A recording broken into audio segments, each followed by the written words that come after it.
setelah mendengarkan radio MTA itu bagaimana rasa di dalam hatinya secara jujur, katakan. Misalnya dulu yo wanyel terus dadi seneng, benci tapi rindu ya.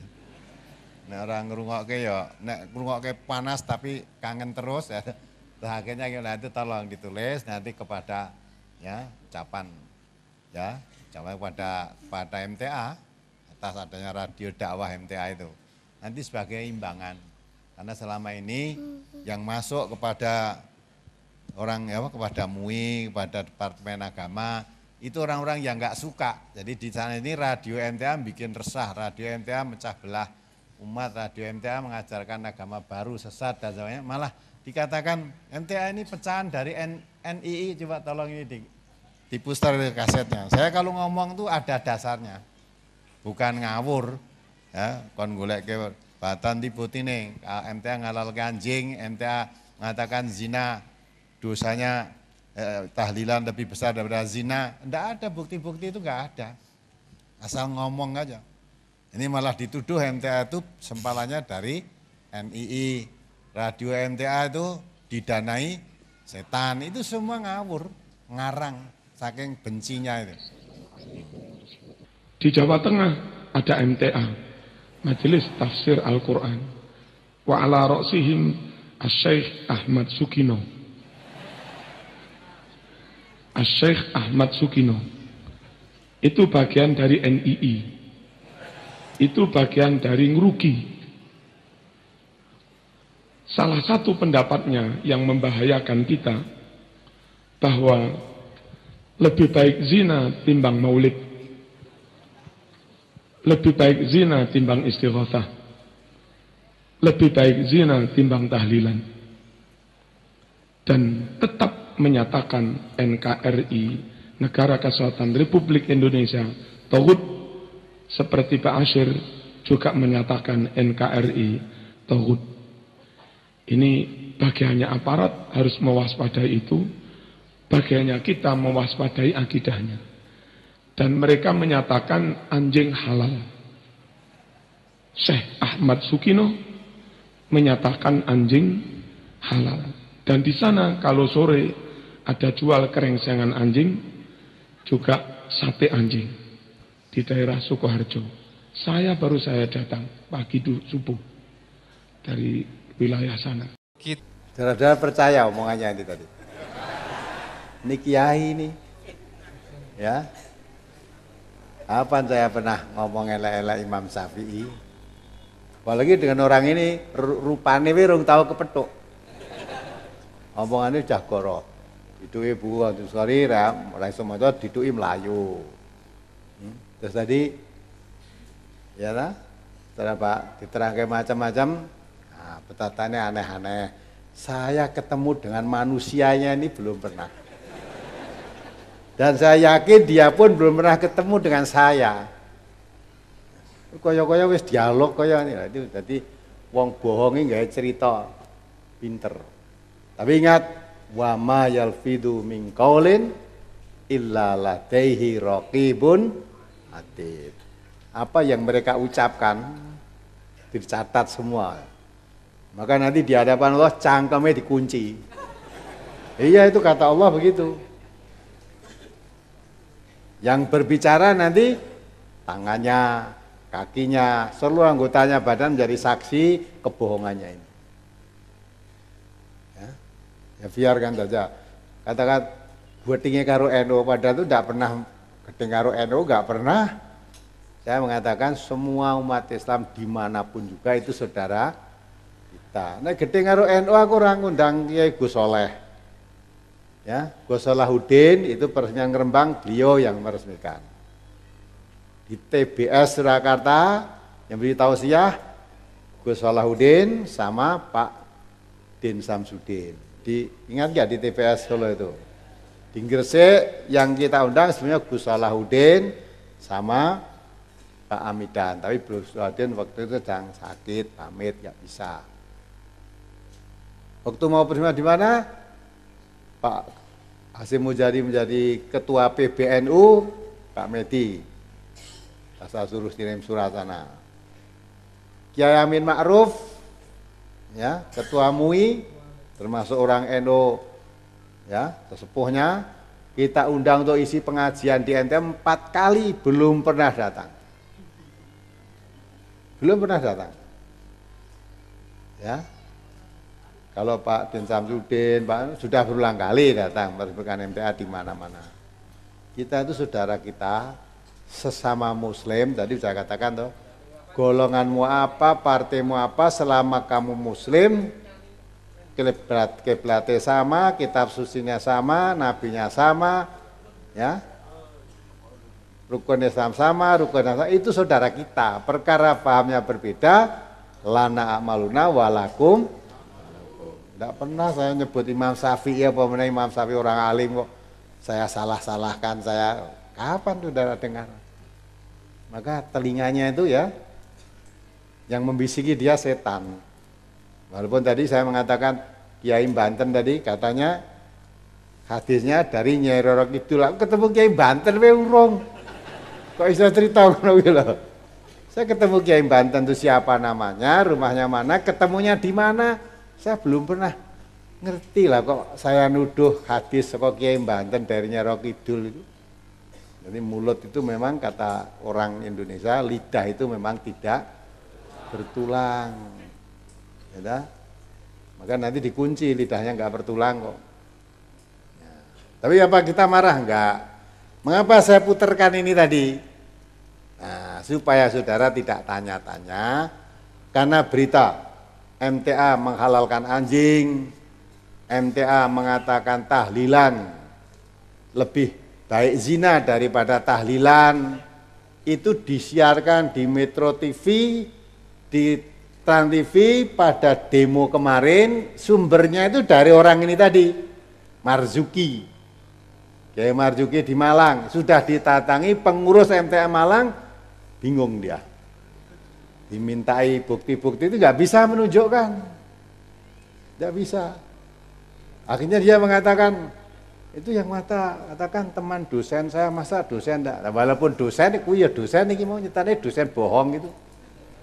Coba kalau dia mengatakan di Sukoharjo, tuntunin ke sini. Ya. Lah orang ini sudah ditemui warga pengurus Malang.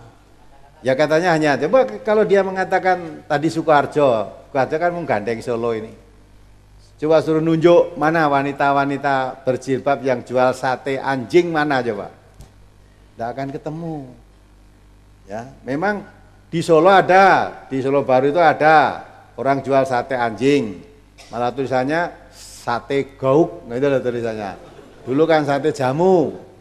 Jamu diprotes oleh Majelis Ulama, jangan sate jamu terang-terangan, sebab nanti banyak orang yang kebasuk. Soalnya Solo ini nggon jamu, nek wah masane sate jamu sing ternyata sate. Sekarang gambarnya kepala anjing itu. Tulisannya sate guk gitu. Sate guk. Nah, itu jelas kan nek wong sing Islam mesti ra gelem tuku kono. Itu sekarang ini Sukoharjo. Nah, coba suruh cari tidak akan ketemu. Wong itu cuma sumber fitnah saja. Namun demikian ya biarkan saja. Kalau dia tidak, mudah-mudahan dengan begitu sadar, ya bertobat pada Allah bahwa apa yang dia katakan itu tanpa dasar kebenaran, hanya dasarnya fitnah. Kalau tidak mau bertobat, tidak mau menyesali diri, sudah itu diserahkan pada Allah. Saya nggak akan marah sama dia. Itu urusan dia dengan Allah nanti. Yang meminta pertanggungan jawab dia nanti Allah. Nah begitulah. Jadi sekarang ini jadi MTA ini apa nih toh? KB kok menyebarkan sumber fitnah dengan MTA. Yang mengatakan, kita mengatakan MTA sangat getingnya pada NU. Padahal ternyata yang geting itu malah mereka kepada kita. Iya kan? Nah, terus dua radio didanai dari setan. Coba. Setan bisa dua dana ini, ya. Itu kan busung ngawurnya luar biasa. Dan kiai-kiai kaya udah terus dua pengikutnya digoneng ngendi coba. Maka kasihan. Ya, kalau memang kamu tidak bisa bikin radio seperti NTA, buat datang ke sini carane piye? No juga nutuke setan. Nenek setan iso danai untuk Quran dan Sunnah lebih baik daripada kamu kiai malah tentang Quran Sunnah. Ya enggak? Nah, maka kita tidak keting pada kiai, Tidak, hanya orang yang sebetulnya bukan kiai terus dinama atau menamakan dirinya baik kiai, belasaan seperti ini yang kasihan. Kasihan umat, tapi alhamdulillah umat sekarang makin pinter. Yang ngerungok kayak gini terus dia nanti mesti akan ditinggal lari oleh umatnya. Nah ini pendengar radio, kita ini wong Islam nggih kathah teng Indonesia niki macam-macam beda-beda, tapi sing paling kurang ajar nggih MTA. Nggih, bangsa yang besar adalah bangsa yang menghormati jasa-jasa pahlawannya. Nggih napa mboten? Bangsa yang besar adalah bangsa yang menghargai jasa-jasa dari para pahlawannya. Panjenengan takoki umat Kristen, siapa yang paling berjasa? Dia akan mengatakan mereka-mereka yang dekat dengan Nabi Isa. Itu pasti. Orang-orang pasti akan bangga dengan leluhur-leluhurnya. Lho niki mboten, MTA malah mencaci maki leluhur-leluhur kita. Lho kan yo aneh. Ana wong Islam kok wani nyaci maki pahlawan-pahlawannya. Niku kula mboten menfitnah. Kula didatangi oleh mereka. Dugi teng griya ado-ado saka Medan, ado-ado saka Solo, Blora, do teko ning omah malah ngomonge niku wali-wali songo niku ternyata mboten gadah tuntunan. Kurang ajar. Wali songo katanya ndak punya tuntunan. Nggih kula stop pun mboten usah kata-kata ngomong mangke laknate Gusti Allah mudhun teng mriki malah. Pun mboten usah akeh-akeh omong. Niki bahaya nek diteruske niki. Dan niki sudah mendekati kehancuran. Sudah ada satu kabupaten yang sudah menyatakan menolak MTA. Mungkin nantinya akan ada kabupaten-kabupaten lain yang akan mengikuti jejak Kabupaten Purworejo. Amin ya rabbal alamin. Akan ada pernyataan terus dari mereka. Karena sudah keterlaluan. Kula singen mboten ngertos Pak Ustadz. Samangke niki sampun ngertos, ternyata wali songo niku mboten gadah tuntunan. Kurang ajar bener. Mula nek jenengan kok bingung lebih baik takok kiai, kei kita fikih lakonono selesai. Ojo malah balik ning gene Quran bahaya. Wong Quran iki kandungane macem-macem. Lah sampean ngerti apa ora? Lho nek kena racune lah malah tambah geleng-geleng sampean. Ngora dadi wong stres, bunuh diri ya kira. Gara-gara panjenengan tidak tahu kandungan daripada Al-Quran yang diinginkan oleh Allah Subhanahu wa ta'ala. Jadi ojo wani-wani balik neng Quran dan hadis, karena tidak ada satu ayat pun yang belum diteliti. Semua sudah diteliti oleh para ahlinya zaman singen. Kenapa kok harus zaman dulu? Kenapa tidak zaman sekarang? Apa orang zaman sekarang lebih buruk? Jelas. Wong saiki lebih elek, itu jelas. Satu makanannya wis gak ono sing halal. Zaman sakniki iki makanan sing halal cuman banyu udan tok kok. Kanjeng Nabi sampun dawuh, paham niku mboten bakal kathah.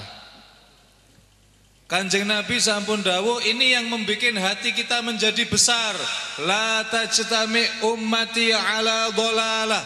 Ora bakal umatku kumpul dalam kesesatan. Jadi nek aliran sesat mesti ndak bakal banyak sithik. Weh kata Pak Ustadz, tenggene Solo niku nek kumpul wonten nek gangsal ewu. Alah iku lak dikumpulke sak Jawa Tengah. Coba dikon mulai nang desane lak kari 3, 4, 1. Nggih mboten? Kon mulai nang desane lak kepengin ro, paling-paling wong 5 paling kathah. 1, 3. Wong iku dikelompokke kabeh sak Jawa Tengah ya ketok akeh. Akalmu. Lho nek wong ahlu sunah dikelompokke sak Jawa Tengah lak kualan gene, dok endi coba? Ora ono alun ndak muat. Meh kok ditambahi malih napa duit? Dikei duit setiap bulan 300.000. Sing ora duwe duit iki dikei duit 300-an. Engko nek dikei beras kayak segala macam yo mangkat ta. Itu jenenge berjuang beras, baju dan uang. demi beras, baju dan uang. Sudahlah, tidak perlu tahu sumbernya dari mana. Kalau yang bikin resep dokter, mboten mungkin nek dihapusi, gitu mboten. Lah nek sing ngeki resep kiai mosok dihapusi ya ora mungkin. Mosok ana kiai ape hapus-hapusan ya ora ana. Kalau yang ngasih resep kiai tidak akan panjenengan dihapusi. Udah laksanakan aja. Ya ini ki pripun? Leres wis lakonono ngono wae. Wis rasa takok, lah dalile napa kesuwen. Takok dalil-dalil barang iki penting ta. Wong sampean maca dalile ora iso. Macane tok iki ora iso. Wala tai asu. Wong macane sik ngejar. Ya bini Sirail. Ape muni ya Bani Israil gitu ya bini Sirail. Maca Qur'ane sik ngejar kok ya takok barang iki lha apa. Wis gak usah takok, ndang dilaksanakake. Ya, semua kita serahkan kepada para kiai, fas'alu ahla dzikri in kuntum la ta'lamun. Tanyakan kepada para orang-orang yang alim kalau kamu tidak tahu. Niki ahlus sunnah wal jamaah. Nek mboten ngeten berarti mboten ahlus sunnah wal jamaah. Ahlus sunnah wal jamaah niku punya keyakinan, punya ajaran, punya doktrin. Doktrinnya apa? Tidak diperbolehkan mengambil hukum dari Quran dan hadis. Tidak diperbolehkan mengambil hukum dari Quran dan hadis. Harus mengambil hukum dari kitab fikih. Itu doktrin dari ahlus sunnah wal jamaah. Lah Quran kangge apa? Ana kanggene diwaca ben oleh ganjaran. Kaping kalih dimaknani ben oleh ganjaran. Kaping telu diangen-angen untuk dilaksanakan. Wis aja golek hukum teko Quran. Kalau masalah hukum ambil dari kitab fikih. Hadis pun ngoten sami. Hadis dibaca biar dapat pahala. Hadis dimaknani ben oleh pahala, tapi jangan menarik hukum dari hadis karena panjenengan tidak mengerti caranya. Tidak ngerti kandungan-kandungannya, takut nanti kena racunnya. Kaya racune kok niku to al yauma akmaltu niku. Karena dia tidak paham kandungan daripada Quran, maknani Quran al yauma akmaltu lakum dinakum. Hari ini sudah aku sempurnakan agama kalian. Jadi nek barang sampurno iki ora usah ditambah. Lah ini kan kena racun. Kena racune Quran iki. Nek wis sampurna iki ora usah ditambah. Tahlilan iki tambahan. Ora kena niku musyrik. Nah, kena racunnya sudah. Dia sudah kena racunnya Al-Qur'an. Sebetulnya pemahaman Al-Qur'an mboten ngoten. Pemahamannya tidak ke sana, diarahkan ke sana oleh mereka karena ketidaktahuan mereka tentang ilmu Al-Qur'an. Mula aja wani-wani narik hukum. Wis Pak Nanono ngono wae. Bacaan maknani sudah, jangan menarik hukum dari Al-Qur'an. Ini berbahaya, bisa kena racun daripada Al-Qur'an. Akhirnya sampai nyalah-nyalahke wong. Ini berbahaya. Kemudian tidak tahu apa-apa kok sudah mengatakan musyrik. Mereka tuduhan musyrik menurut di dalam kitab Sahihul Bukhari, barang siapa mengatakan musyrik kepada orang lain, maka jika orang itu ternyata tidak musyrik, maka itu tuduhan akan kembali kepada dirinya sendiri. Udah kan? Ya, doktrin kalau menurut keterangan dia lah, bukan dari saya. Keterangan beliau satu tadi yang dulu tadi ya Habib Yahya yang rumahnya Purwodadi ya. Nah, itu belum tadi katanya ya pinter ngarang. Jadi ada orang MTA datang kepada dia, tadi belum diputar itu, mungkin lain waktu ya. Jadi ngaji brosurnya dipinjam enggak boleh, diminta enggak boleh katanya, enggak boleh. Mau ngaji kok ngaji brosur mau isinya apa, dipinjam ya enggak boleh, diminta enggak boleh. Padahal kalau kamu butuh tak kirimi nanti. Wonten malih kejadian teng Pakis. Ngen kula nggih ngoten, diusir kali tiang-tiang kathah. Lurahe teko, "Iki ana apa iki kok rame-rame? Tuntutan kami 2, Pak. Kalau orang ini tidak mau masuk Ahlussunnah silakan keluar dari desa kami. Kami tidak suka ada orang-orang yang model begini. Masa kula selamatan diarani haram? Lah kula niki mboten nyolong ya Pak. Niki dagingnya kula tumbas teng peken orang tua orang nyolong aku dikarani haram. Lah nek pitike nyolong haram pantes lho kula tumbas rek. Sanjange haram. Ya lara ati ya aku. Tersinggung kula. Pokoke tiang niki nek ndak balik koyo biyen metu kok desa kene. Wah akhirnya ditokke kali lurahe. Wis kono metu. Keluar dari desa. Aduh, hina, akhirnya mereka terhina. Gara-gara nopo? Tidak mau bersatu dengan warga yang lain. Karepe dhewe eksklusif. Kula ini gumun, ayo saat ini nek bener, memang agamamu bener mana brosurnya? Saya kepengin tahu. Mboten diparengke. Kula jaluk brosurnya gak oleh. Lho iki agamamu iki jenenge Islam apa ora? Lho nek padha Islame kan boleh saya lihat, mboten angsal. Tak jaluk ora oleh. Wis aku tuku mboten angsal, tak fotokopi gak oleh. Lho iki piye? Ini khusus untuk warga MTA. Lah kok aneh? Kau ya, jadi tahu kan? Kalau tadi Kiai Marzuki tadi ya, termasuk suruh mengawasi MTA nih, itu ada NII dan mengatakan MTA itu negara NKRI, NKRI itu tauhid. Saya juga berurusan pada aparat, justru orang yang semacam itu yang harus diwaspadai. Itu yang memecah belah umat itu seperti itu. MTA enggak pernah toh, selama saudara ngaji apa pernah? Saya nyebut ini NU, nyebut ini, enggak. Tadi kan semua disebut, HTI disebut, MTA disebut, Pak Abu Bakar Basir disebut, siapa lagi sebut, sing bener dhewe Ahlus Sunnah wal Jamaah. Doktrinnya Ahli Sunnah wal Jamaah tidak boleh mengambil hukum dari Quran dan hadis. Bertentangan dengan kita kan. Kalau Quran mengatakan, ya justru jangan kamu meleset dari Quran. Wala tattabi'u subula fatafaraqu bikum an sabili. Kalau kamu mengambil jalan selain Al-Quran, kamu tersesat dari jalan yang lurus. Nah, wajib karena Quran itu ya diterangkan faqad hudiya ila siratin mustaqim. Sedang kalau salat ihdinas siratal mustaqim, ihdinas siratal mustaqim, tapi jangan mengambil dari Quran. Jangan mendekat dari mana kamu bisa siratal mustaqim? Katanya minta jalan yang lurus kok ra entuk jiko saka Quran. Tidak boleh ambil dari hadis, terus jalan dari apa? Dari fikih. Fikih itu kita juga make.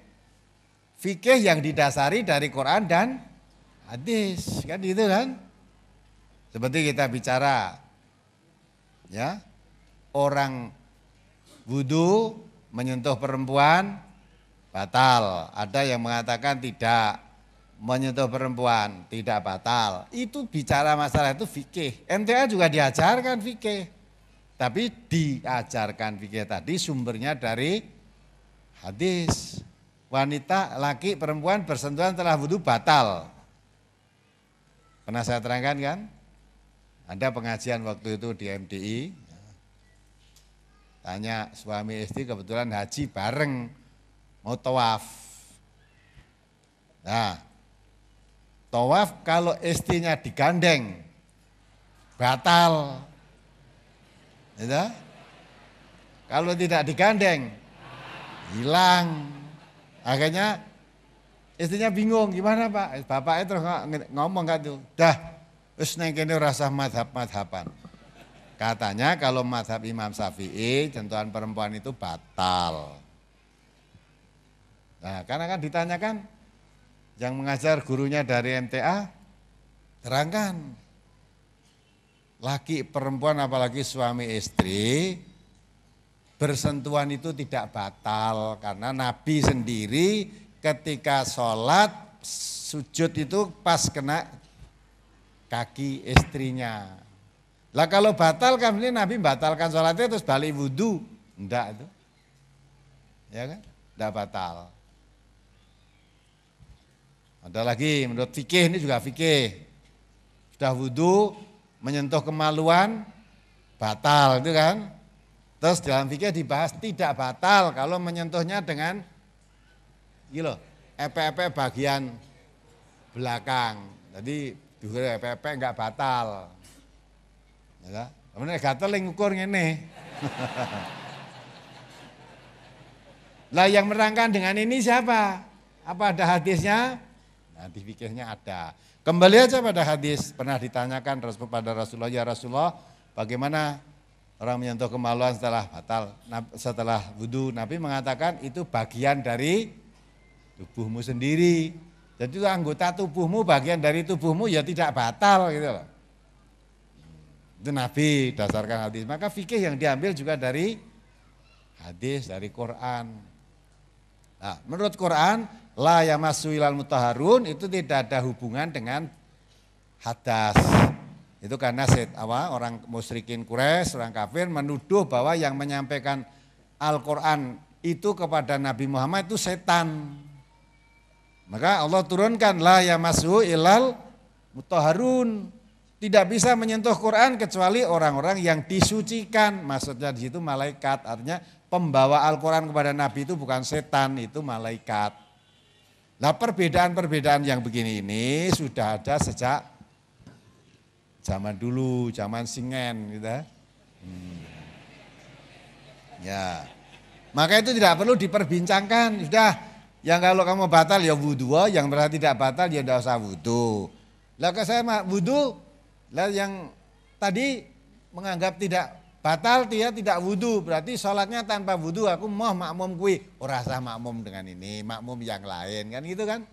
Nah kalau kita di NTN ajarkan makmum kepada siapapun boleh, selama dia sholatnya benar silakan makmum.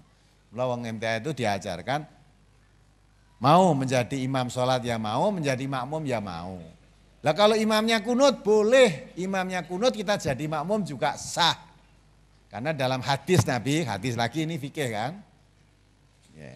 Di Nabi menerangkan baiknya imam itu membawa baiknya makmum, tapi rusaknya imam tidak membawa rusaknya makmum. Gitu loh. Nek rusak imam dari rusak makmum nanti kalau imamnya ngentut tak kabeh rusak. Imamnya ngentut, oh sing rusak batal imamnya tok, makmumnya ora melu batal. Maka imamnya tadi aja neruske salate, maju ganti salah satu ada imam, ganti teruskan sholat. Tapi begitulah ini Bapak sebagai, karena ini sebenarnya sudah saya miliki, tapi nggak perlu tahu saya putarkan di sini. Tapi karena MTA sekarang disebarkan di mana-mana, diisukan seperti tadi, ya, zina lebih baik daripada tahlilan itu ya, zina lebih baik daripada istighosah, zina lebih baik daripada maulidan, itu kan keluar dari mulutnya siapa itu? Saudara yang pernah ngaji dengan radio, pernah dengar MTA begitu itu? Maka itulah, jadi pinter ngarang. Yang satu tadi juga ngarangnya pinter. Tapi ya wong teko neng Solo jumlahnya 5.000, wong saben sasi diwenehi duit piro tadi? 300. Ada bapak-bapak ibu-ibu yang datang sini saya kasih uang. Nek sebulan kasih uang 300 ya MTI untuk duit saka ngendi gitu. Aneh gitu. Coba sekian yang datang 7.000 orang, satu orang tak kasih 300.000, berapa hitungan? Nah, Dalwi tiap minggu datang 300.000, dek berapa uangnya diberikan? Nah, jadi ngono kok ya. Nek jane sing percaya iku ya rapati nganggo akal iki percaya. Ya, tidak ada yang mau datang. Dan saya juga tidak sudi beri uang kamu ngaji, tak kayak tidak mau. Pama saya punya duit, ngaji yo tak bayari, tidak sudi. Ya. Saya tidak butuh saudara. Saudara juga tidak butuh saya gitu loh. Tapi saudara dan saya sama-sama butuh apa? Butuh kepada Allah. Inna sholati wa nusuki wa mahyaya. Itu dipegang teguh. Saudara datang jauh-jauh dari ini karena mengharap ridhonya Allah. Saya ngomong 3 jam, 4 jam di sini karena mengharap ridhonya Allah. Kalau sama-sama ridhonya Allah yang diharapkan ketemu. Maka kalau tidak ketemu kangen. Karena ridhonya Allah yang diharapkan. Walaupun jauh diparani. Ya, sampai belum pernah ketemu saja belum pernah, tapi rasa kangen sudah ada. Kenapa? Sering dengar suaranya. Maka jauh-jauh datang. Nah, itu karena mengharap ridhonya Allah tadi. Dia merasa mendapat tuntunan dari radio ini. Di pengakuan ibu tadi, dari radio bisa begini.